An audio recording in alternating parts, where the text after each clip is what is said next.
Yesterday Upon the Stair by Pit Viper of Dew. Chapter 35. Ijiro is doing his very best not to freak out.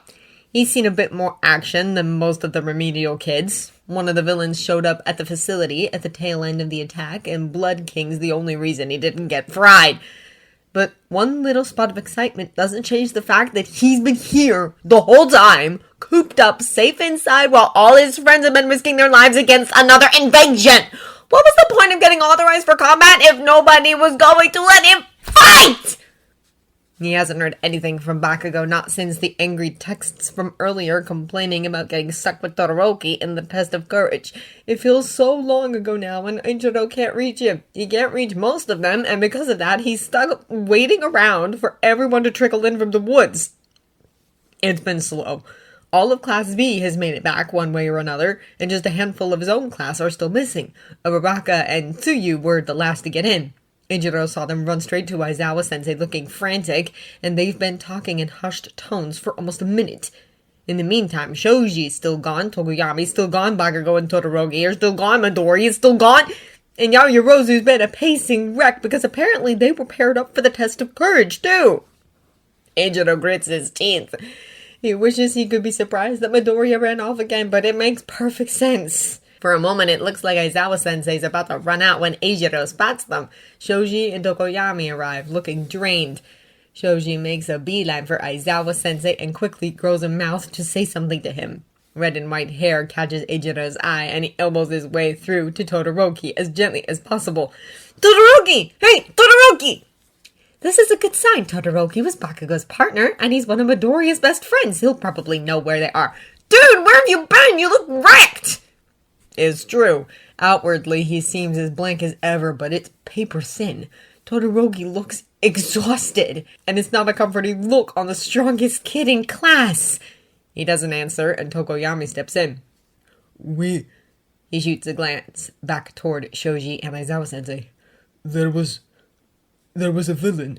His quirk was strange. They called it compress, and his ability allowed him to create these orbs.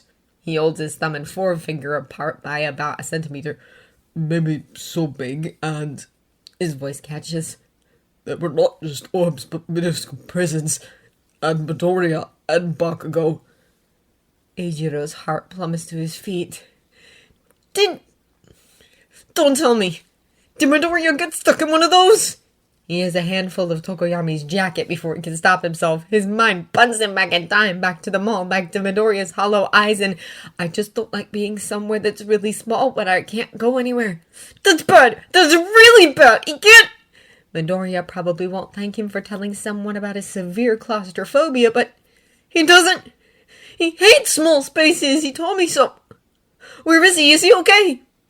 The look at Todoroki's eyes as he asks that is something that will probably follow Eijiro to the grave. Neither of them answer him. They don't get the chance because it's hard to talk and be heard over the high-pitched, trilling wail that cuts through the room. All conversation halts. There's some shuffling. People part, people move out of the way, and Mika slowly weaves her way through the forest of legs around her, filling the silence with insistent meowing. She moves from person to person, never stopping long, searching each and every corner of the area until she finally sits down, tilts her head back, and continues to cry. Ijiro looks up at the sea of faces. The B-class kids mostly just look confused, but that's only because they don't know Mika. They can't know what this means. There's open horror on Yaoyorozu's face as she watches Mika wail. Uraraka's crying. Tokoyami won't look at him anymore.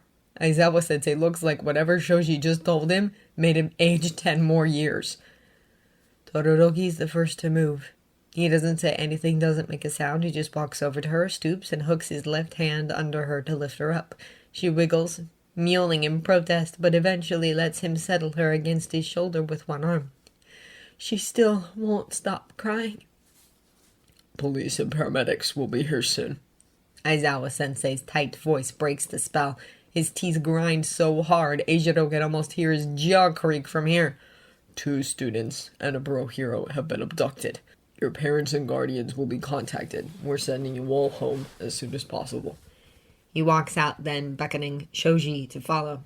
At a motion from him, Togoyami and Todoroki go with him.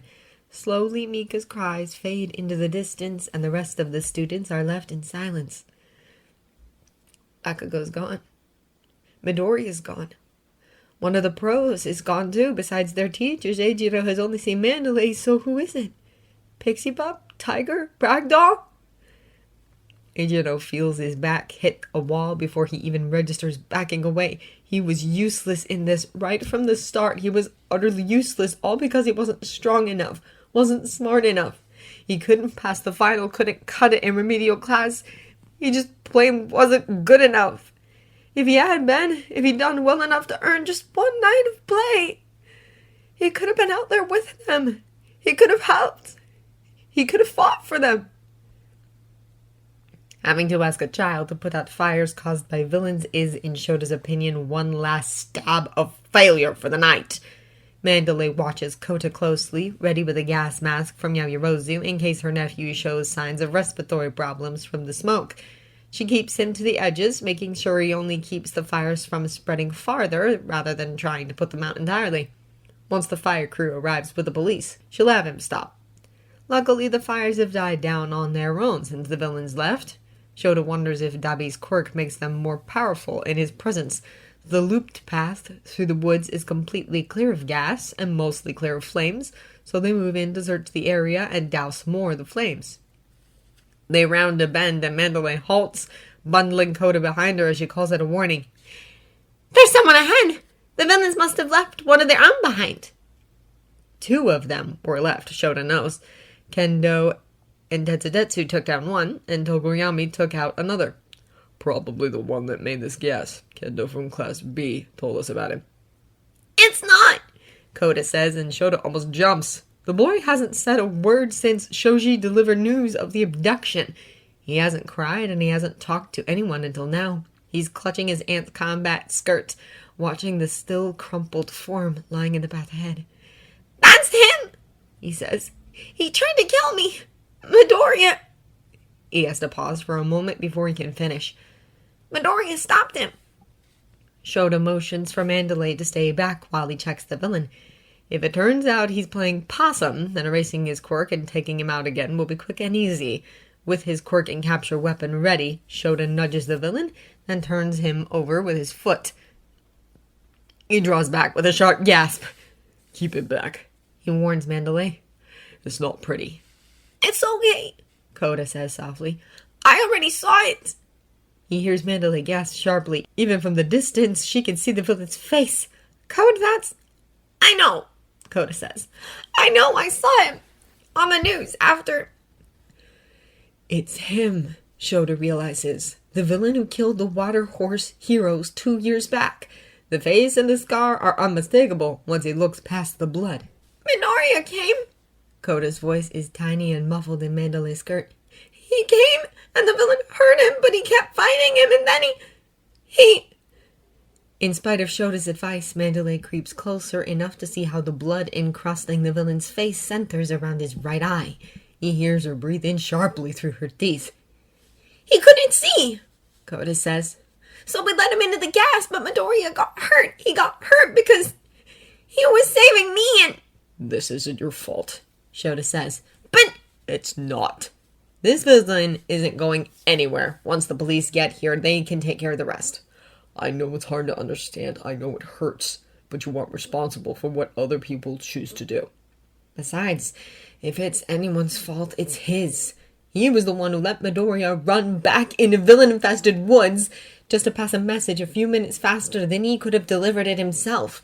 He was the one who wasn't cautious enough, who didn't take enough precautions even after the first attack, even after what happened in Hozu. It's really the pinnacle of his failure that it's left a 10-year-old boy feeling guilty for being saved." The police arrive, fire crews arrive, paramedics arrive, and buses arrive. 3 villains, 2 beaten senseless, 1 drugged and permanently blinded, are taken into custody. The fires are quelled, the wounded seen to, and the rest sent home. Because of the test of courage, almost half of Class 1B fell victim to the gas.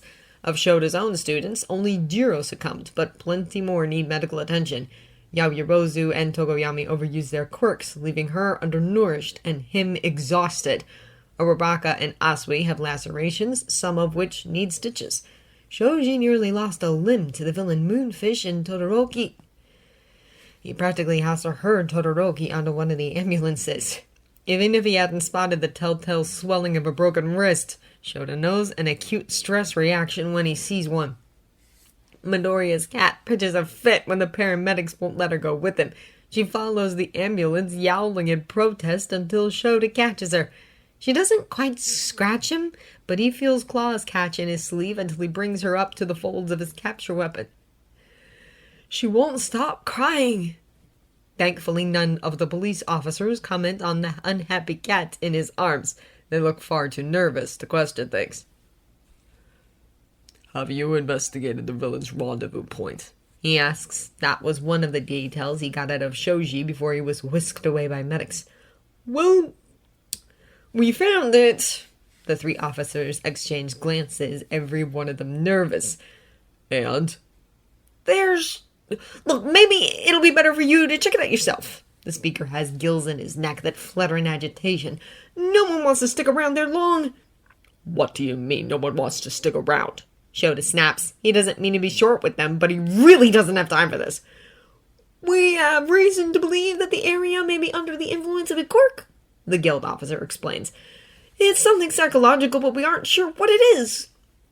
His voice trails off. Shota makes to put the cat down, but she clings to him and only protests louder. With a sigh, he changes his mind. Show me.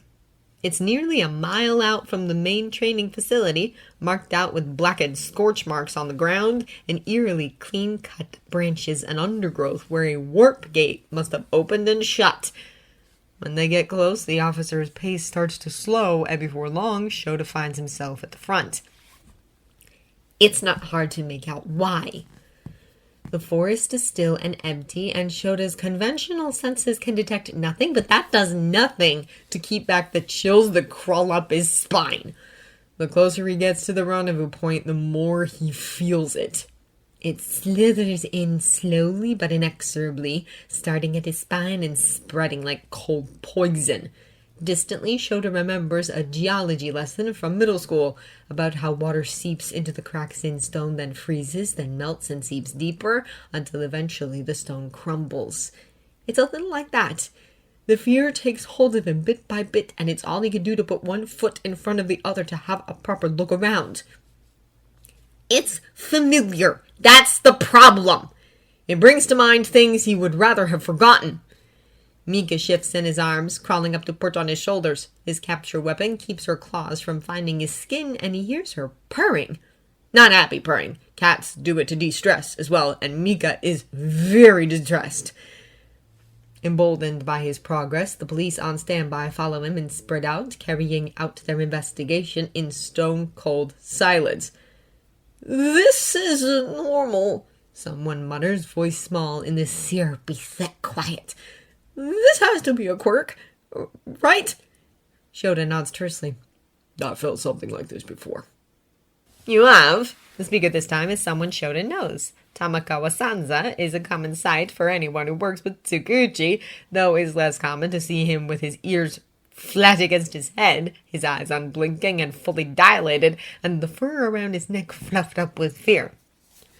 At the USJ, he replies. Before I fought there, Nomu, I felt something like this, unnatural fear. I assumed at the time it was one of their thugs, but none of them had a quirk that fit.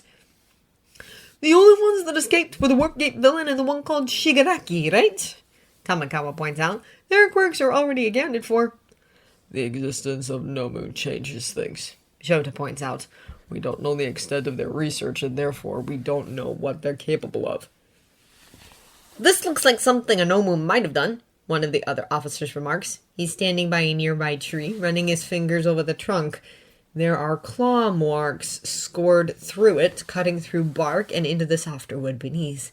It looks like something done out of temper, but that's unlikely because Nomu are mindless. Midoriya's cat leaps from his shoulder to the ground, meowing as she trots to the center of the scorched area, close to the clean-cut vegetation. Shota grits his teeth at the plaintive sounds she's making and wonders if she knows. Cats have good olfactory senses. Maybe she can tell that her owner was here recently. Without warning, Mika's crying rises to a shriek and Shota steps forward and reaches for her with a sigh. She darts out of his reach, still yowling, making Shota chase her. He stops. Shota straightens up stiffly and looks to the others to see if they feel it too. He finds the police officers watching him, or watching the cat, all of them with visible relief. Tamakawa blinks at him, pupils shrinking back to normal slits, fur lying flat once more. Slowly, the fear that pervades the air loosens its chokehold on Shota, eases, and dissipates. The one-eyed cat runs back and forth in the dark, tail switching, mewing as if calling for her lost owner. When Katsuki is finally freed from his tiny prison, he comes out swinging! His first blast catches nothing. The bastards must have gotten wise and given him room at the front. Katsuki turns on his heel, ready to swing out again at anyone coming at him from behind. Someone knocks his feet out from under him. He twists, trying to correct himself to keep from falling, but he's disoriented from being stuck in a marble and dragged through a warp gate into wherever the hell he is now. In an instant, he's surrounded on all sides, borne to the ground by the weight of numbers. He vents his quirk on them, blasting again and again until he feels his wrists buckle under the strain. But there are too many, and he's been fighting all evening. He ends up flat on his back on a cold, hard floor, glaring up at the grinning face of a girl holding a knife to his throat. 4 clammy fingers close around his face, the 5th hovering an inch away. Come on now, Shigaraki Tomura tells him in a late, coaxing tone. settle down, quiet down. Let's not scar that pretty face. Katsuki snarls and snaps at the nearest finger. Shigaraki laughs and he feels the pinch and sting of a needle entering his skin. Something like panic rushes through him and he thrashes in their grip, desperate to force himself up and keep fighting, but his limbs slowly stop obeying. Just a little muscle relaxant, Compress tells him. Potent, but not harmful. You'll even get to stay awake through it. They drag him up and force him into a chair. Drugs or not, Katsuki fights as much as he can, and with the drugs fresh in his system, he gets a few good kicks in. They shove him down, but he makes them work for it. Straps are secured and locked around him, across his chest, around his arms and legs, and finally a pair of metal clamps secure his wrists to the arms of the chair. Have those made special just for you! The knife finally leaves his throat, and the girl tickles his nose with the tip of the blade. Don't you feel special, Katsuki? Don't you? Think I can't blast through him? Katsuki spits. Maybe. A third voice says Katsuki doesn't recognize its owner, and an ugly raccoon face like that is hard to mistake. It looks like it's been stapled together. Eventually, you'd turn your wrists to charcoal long before then. His mouth stretches in a smug smirk. Katsuki pours as much hate as he can into the glare. All right. Shigaraki claps sharply. Next one, Compress. Let him out. Think you'll scream again? The girl asks, bouncing on the balls of her feet. I like his voice. It's so pretty. What, wait to find out, Compress replies and pulls out another marble. It bursts apart and Deku falls into the villain's waiting hands. He's not screaming now, but he sounds like he has been. His voice cuts off with a pathetic little whimper and gasp, and he barely even puts up a fight as Compress and the lizard trap his arms. The scar-faced villain grabs him by the chin and forces his face up. Clever little move you pulled, he says, and Deku looks fucking pathetic right now, but Katsuki still wants to kick this shithead's face and just to wipe that stupid smirk off his ugly face. Toga's right, though, that was an awful lot of screaming. Finally run out of steam. He lets go of Deku's chin, but Deku keeps his face turned upward just long enough to aim for his face when he pukes. He almost makes it, too. He gets the bastard in the throat, at least. Shigaraki cracks up. If he laughs any harder, he's probably going to piss himself, but he keeps laughing anyway, even as the scarred villain pauses to wipe bile off his neck before punching Deku in the face. The lizard steps forward like he's going to stop him, but Scarface shoves him off with a blast of fire and punches Deku again. 3 punches in, Katsuki has to look away. It takes 2 of the other villains to haul Scarface off. He gets one last kick in before he finally storms off to the nearest door. Shigaraki is still giggling like an idiot, like it's the funniest fucking thing he's ever seen. Don't mind Dabby, he says as the lizard peels Deku off the floor. I don't know what he's so moody about. I mean, we won and everything. Deku spits blood, but he aims for the ground this time. Katsuki can hear him breathing from here. The door slams behind Scarface, Dabi, whatever the fuck. And Katsuki strains to move his head and take in the place. It's pretty small, pretty plain. The walls are blank and the floor is plain linoleum. There's only one door, and it looks pretty heavy-duty. There are still a few villains left. Shigaraki, Compress the lizard, the ugly chick with the club, and the girl. Right now, the girl's focused on Deku, playing with a knife in her hands and just staring. It's honestly creepy to watch. Sorry about this place, Shigaraki says with a shrug. It's kind of plain and ugly, I know. I wanted to stash you two in our actual hideout, but Sensei said this place would be better. Sensei? Who the fuck is Sensei? Oh, speaking of which... Shigaraki leans a little on Deku's shoulder, which is kind of a feat because Deku looks like the lizard's the only thing keeping him from tipping over right now. I told him about you, and I told him we were going to bring you, and he wants to talk to you real quick. Cool, right? Sounds great! Deku wheezes because apparently he's going to be a suck-up about it. Yeah, I was hoping you'd say that. Shigaraki glances down. Oh, hey, that's him now. It's enough effort just to keep breathing, but Katsuki manages to look down in time to see the floor under Shigaraki's feet change. And it goes from ugly linoleum to black tar, oily, slick, and shiny.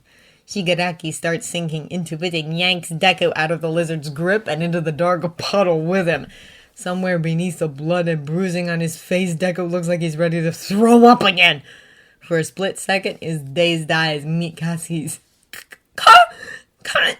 He starts and the black ink swallows them up before he can get another sound out.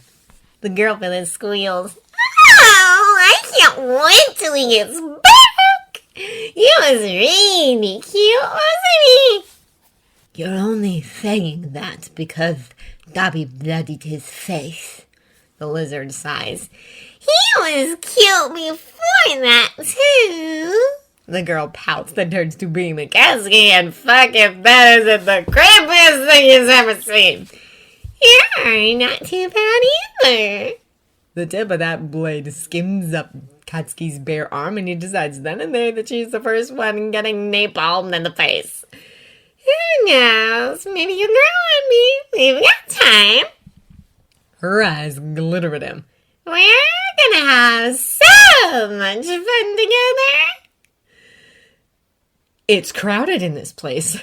It was crowded in the first room, and when Izuku's feet touch solid ground again, he breathes a sigh of relief when he finds himself no longer pressed in by suffocating walls of cold spectral bodies. Shigaraki's painful grip on his arm eases, and Izuku does his best to stand up straight. That little beating from Dabi didn't do him any favors. He's lucky he managed to turn and take the kick with his back instead of his injured ribs. It's not the kind of room he expected. The only forbidding thing about it is how poorly lit it is, but that has never been a problem for Izuku. It's not as drafty as the room they just left. In fact, it's comfortably warm, at least partially carpeted, and backed with a gentle whir of machines. It looks like a hospital room, Izuku realizes. It has the bed for it, its height and slant adjusted to allow the occupant to sit up. And looking at said occupant, Izuku's stomach turns. The man is bathed in shadow, but not nearly enough to hide him from Izuku. For a split second, Izuku thinks he must be looking at a ghost because surely no living person can look like that and still breathe. He checks the eyes just to be safe. Except he can't, because the man sitting before him doesn't have any eyes. Sensei, Shigaraki says, and his voice sounds odd like that, eager, almost bright, like he's a kid showing off a finished project to his favorite teacher. The mission was a success. The Vanguard squad brought both of them back.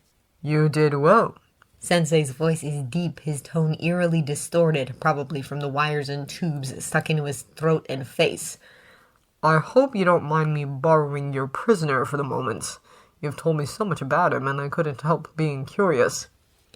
While they talk, Izuku looks past the disfigured man on the bed to the second figure stepping out of thin air almost. At first glance, he isn't much to look at, just a hunched, slender man with a mop of poorly combed hair that obscures much of his face. Izuku can see this one's eyes, though. This one's dead. Boy, The living man says. Come closer, will you? Izuku takes as small a step as he dares. He can feel his own heartbeat in his ears as he looks not at the eyeless man, but at the ghost that hovers at his side. He locks eyes with the spirit until he's sure that he's looking back, then raises his hand in a trembling little wave. Hello? This gets the spirit's attention. He stands a little taller, uncurling out of his slouch, and steps forward, raises his hands, And signs! Can you see me? He echoes the words out loud, and his speech sounds strangely clumsy, like he knows how the words are shaped, but has no way of checking his work to make sure. I must say, The man in the bed remarks. it is very much a pleasure to meet you, Midoriya Izuku. Yeah, Izuku says and tips his chin in the littlest nod he can manage. He keeps his eyes fixed on the ghost. He wonders if he can lip read.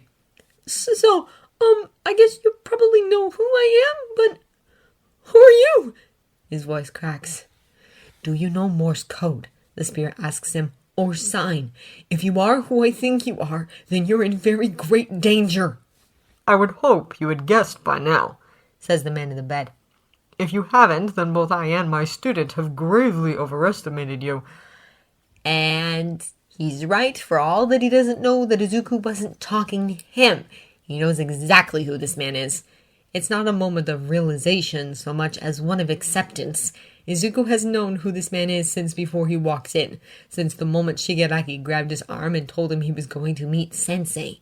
It's a strange feeling to be crushed beneath this understanding, because the man before him is in a hospital bed, crippled and blind, and hooked up to life support. This is the man who hurt All Might. This is the man who murdered Miss Nana. With his left hand, the one opposite where Shigaraki is standing, Izuku fingerspells. I know. Can you help me? I'll try, is the reply. He won't kill you, not yet at least. Once you're away from him, we'll talk properly. Tomra, All for One says. might I speak with your prisoner alone for a moment? I'll send him back to you when I'm finished with him. Shigaraki shrugs. Sure, okay. The moment the words are out of his mouth, he sinks into blackness again, and Izuku tries not to sway on his feet.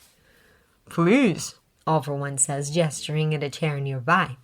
sit. I'd rather... It's such a small thing, isn't it? All for One says. You're injured and in pain, and I would like to believe that, if only a little. I promise you I only want to talk. Izuku steps over and lowers himself gingerly into the chair. I've been observing your progress with great interest, Midoriya Izuku. All for One says casually, as if that isn't the single most terrifying thing he's heard since Toga Himiko calling him attractive.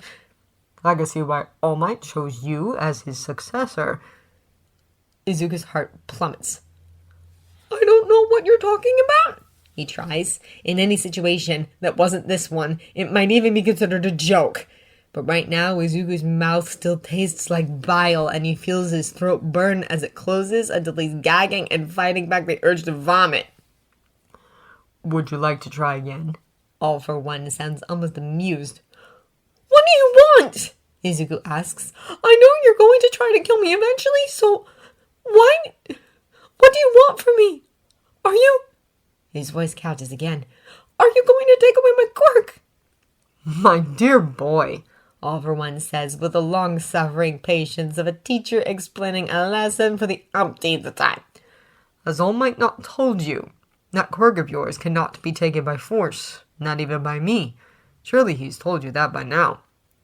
Izuku grinds his teeth together. And I'm not going to kill you for 2 reasons. All for One continues. The first is that Tomura seems to enjoy your company. I didn't expect him to like you so much. Do you know why? No! This doesn't make sense. None of this makes sense. Izuku has talked to villains and been talked at by villains. The slime criminal last year, Shigaraki Tomura himself, Stain and Muscular and Combras and Toga Himiko and Dabi. He's felt that menace inches away from him, reaching toward him to grasp at his throat and squeeze. But now it's just gone. He sits before the darkest villain in history, and he can't feel even a drop of the grim killing intent that the hero killer exuded in noxious waves. It doesn't make sense. It doesn't make sense. He hates All Might, All for One says, a little sadly. He resents everything the symbol of peace stands for in you. Well, I expect you to have quite a lot in common with All Might, don't you? You would have to be, for him to choose someone like you. He shakes his head. All Might is charismatic and selfless, and he was once powerful beyond measure, but he lacks imagination. There are so many ideas that he simply can't let go of. So, it was a surprise to me, if a welcome one, that Tomura found you pleasant company. Ooh! And the second reason is that, contrary to what you would most likely believe, I do have standards. I do not approve of the murder of children. Izuku jokes. Really? He rasps. Is that so hard to believe? All for One asks. Maybe you should have told Muscular that before he tried to beat a grade schooler to death for a laugh! Izuku spits out. He only realizes his mistake after he's made it and presses his mouth shut. The room is dead silent. The machinery whirs, keeping All for One breathing and his heart beating, but the space still feels choked with quiet. And then... He did what? And there's that menace, that low-frequency thrum of well-kept rage. Stain's was heavy dark smog. All for One's is as thick and foul as clotted blood caught beneath fingernails. Izuku trembles in the face of it, and his only relief is that it's pointed at someone who isn't him. Did it happen to return with the rest of Tomura's squad? All for One's voice curls through the air towards him. Izuku shakes his head. At some point, he switched his gaze to look at the floor, and he can't raise his head now. Ah, good. And just like that, the menace is gone. It doesn't drain away gradually. It's simply there and gone again, leaving Izuku reeling with whiplash. Which is false? Which is true? Both? Neither? There's a hand on his shoulder, one that All for One can't see. Focus, the spirit tells him. He does this, twists things. He makes you question things even if you know they're true. Izuku's hand shakes. I'm scared. Good, you should be. But to answer your question, I suppose I'm just curious to speak with you in person. All for One continues, and Izuku has to pause a moment to remember what he actually asked. After all, if fate continues unchallenged, the two of us will be enemies someday. I would like to get to know the child who might grow to challenge me one day. He pauses while Izuku tries not to tremble. You're so earnest, Midoriya Izuku, and your progress really has been impressive. It's such a shame with your condition. My condition? Izuku manages to say. Tell me, All for One says gently. Did you give up your search for your own quirk when All Might came to offer you his? Izuku goes cold. Not cold like fear. Cold like a ghost, detached, drifting on the outside looking in. He stares down, focusing on the imperfections on the floor and the hand on his shoulder. For the first time since he was dragged through the portal, since he set foot in this room, since he sat down in this chair, he has something. He has something. All he has to do is hold on to it. There's a voice in his head, a woman's voice, and it takes a moment for Izuku to recognize it as ragdolls. It takes a good liar. Do you think you can tell a lie without talking? He raises his head, and it's not hard to look afraid and uncertain and hopeless because that's exactly what he is. It's not hard to look away, and it's not hard to make it look like shame. He feels small, and it's easy to show it. He doesn't say, I'm quirkless. He doesn't say, my quirk never came. He says very softly, One for all is my quirk. Of course it is. All for One says with a voice full of gentle pity. Of course it is. I'm sure that's what All Might told you. He would have wanted to comfort you. The floor beneath him begins to shift, and he can see the blackness bubbling up again. Not a warp gate, but the tar-like portal that All For One used to bring him here. I enjoyed our talk, All For One tells him. I hope to continue it soon. Please remember, if you try to escape, there will be consequences. You may not be the only one to suffer them. Izuku looks to the ghost just as he releases his shoulder. I'll be with you shortly, the spirit signs. I'll tell everyone else about you. It'll be good for them to know. The blackness swallows him whole and drops him back into the first room. He doesn't bother fighting as he's manhandled into a chair and strapped to it firmly. He can't fight back because it's taking enough energy to keep from throwing up again. He also can't help but notice that his bindings are slightly less excessive than Bakugo's. His classmate glares at him from his own chair, but Izuku can tell it's more a curious glare than an angry one. Well, Shigaraki says, slouching comfortably in his own seat. we might as well get comfortable with each other, huh? We're gonna be spending a lot of time together. Bakugo curses them until his throat is raw.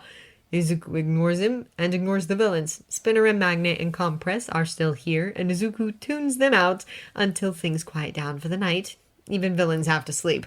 Izuku isn't sure he'll be able to sleep for all that he could feel exhaustion creeping in. The ghosts are whispering now, eyeing him. Word must be spreading.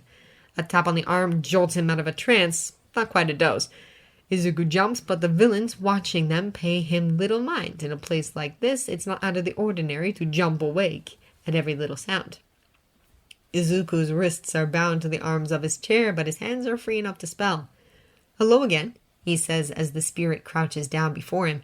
Izuku is grateful for it. It looks less odd for him to be looking down than up. Got the word out. Are you okay?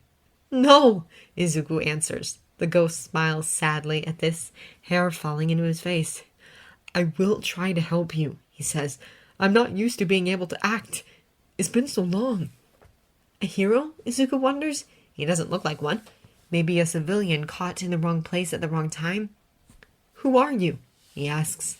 The ghost blinks at him, looking thoughtful. That's an interesting question, he says and smiles again. I suppose in the interest of parallels, you might as well call me One for All. The ringing phone startles Inko out of a light doze. The TV is on volume low and the couch is comfortable enough for her to drift off. She startles initially, disoriented from staying up late, before she remembers where she is and what a telephone is for. Stifling a yawn, she goes to answer it. Her world turns to ashes. The League of Villains attacked the training camp, is the first thing Aizawa tells him over the phone. Toshinori feels his guts lurch and twist and fights against the sensation of thick liquid crawling up his throat. He can already taste iron on the back of his tongue, and it takes all he has to keep from gagging. Twice now. That's twice the villains have menaced his students while he wasn't there. 3 times counting the mole, 4 counting Stain. Is everyone all right? He rasps. Of course they're all right. They have to be. Maybe he wasn't there, but Aizawa was, and Sekijuro was, and the Pussycats were. 6 heroes! At the USJ, they survived with 2. In Osu, 3 of his students survived with none. And Midoriya faced Shigaraki all by himself with 6 heroes. The villains must have been routed. They took Bakugo and Midoriya, Aizawa tells him. He says it bluntly, impersonally. 3 other students witnessed their capture. Ragdoll's missing too, so we can only assume they took her as well. Those are annoying jokes. It comes without any warning, not even enough for him to cover his mouth. Blood spatters his carpet, trickles down his chin until the coughing fit subsides. When it's over, his forearm is smeared with red, and he doubts he'll ever get the stain out of his carpet. Tell me we have something, he gasps once he can speak again. Tell me they left something behind. They left something behind, Aizawa replies. 3 of their own, in fact. We're still processing the evidence. All of it will be sent to Sugouchi's office. Toshinori interrupts. Has to be. The League of Villains is his case. I'll touch bases with him once the rest of the students are on their way home. Aizawa tells him. I'll be there. Toshinori says. He can feel another coughing fit coming on, but he swallows it down grimly. All Might. Aizawa begins and does not continue. His voice is terse, wound so tight that it cracks beneath the pressure. Toshinori can't see his colleague, but he can imagine him gripping the phone until he threatens to break the screen. Toshinori hesitates. He knows what this tense silence means. There are a million things he could say to fill it, and almost none of them will be helpful. Not to him, not to Aizawa, and not to... I'll do that, Aizawa, he says and hangs up the phone. He wants to cry. He wants to be sick. He wants to find Shigaraki and Kirigiri and All for One and never steal one of their smugly grinning murderers and make them regret they ever heard his students' names! He wants to find whatever hiding place they've crawled back to and rip it down brick by brick! Bakugo and Izuku, he says to no one in his empty apartment, sharp and painful as broken glass shards. The name of his student, his successor, the boy who, in a much kinder world, would have been his true son, should not feel like that. It should not taste like bile and blood. I'm sorry. He whispers. I'm so sorry. He cleans the blood from his arm and leaves the rest to set in the carpet. He has no time to waste on unimportant things. His students need him. It takes a moment for it all to click in Izuku's mind. He can't help it. He gapes at the spirit, pursing his lips to keep from going slack-jawed. I don't look like much, the ghost sighs, looking rueful. Do I? Not really, Izuku replies, and the ghost shakes with soft, hoarse laughter. That's what my brother thought too. That's what he always thought. Maybe he was right. I think I heard you once, Izuku tells him. In my head. I was in trouble and I saw a vision and I heard thoughts in my head that weren't mine. The power inside you is fueled by our strength, One for All tells him. Our will. It carries echoes of us, but not the real thing. Izuku feels a jolt at how he says it. We. Us. Are the others here too? No. I met them all one by one. Some of them fell against my brother. Some of them died naturally and found their way to us later. But they all left eventually. They had to watch over their students. They had their own families and loved ones to visit.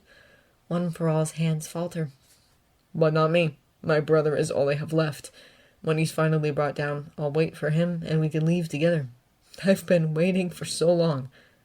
I'm sorry, Izuku replies. That must be lonely. Another bitter hoarse laugh. The dead are never lonely around my brother. I'm just the only one who can look at him without losing myself. Izuku thinks of how crowded this room was before and how empty the room with All for One was. Does All for One know about you? No, none of us can touch him. It frustrates the others. That's why they lose themselves. One for All hesitates, looking thoughtful. Don't worry about signing in front of him. He has no eyes, and he only has a quirk that lets him sense heat signatures. He can't detect precise gestures. A bitter look crosses his face. And even if he could, he never bothered to learn it. Izuku isn't sure how to ask his next question. One for All must see it in the look on his face because he smiles again. I am deaf, he says.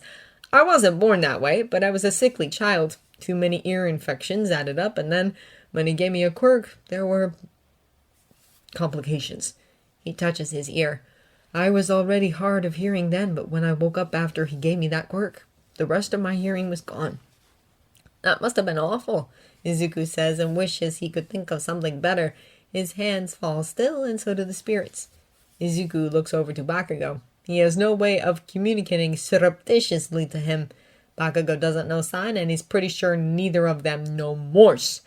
He'll have to bide his time, wait for an opportunity. It won't be like the exam. He won't leave Bakugo behind again. He can't afford to, because this time it will mean leaving him for dead. He has to be ready. A quiet tap of his foot makes One for All look at him again. What can you tell me about All for One?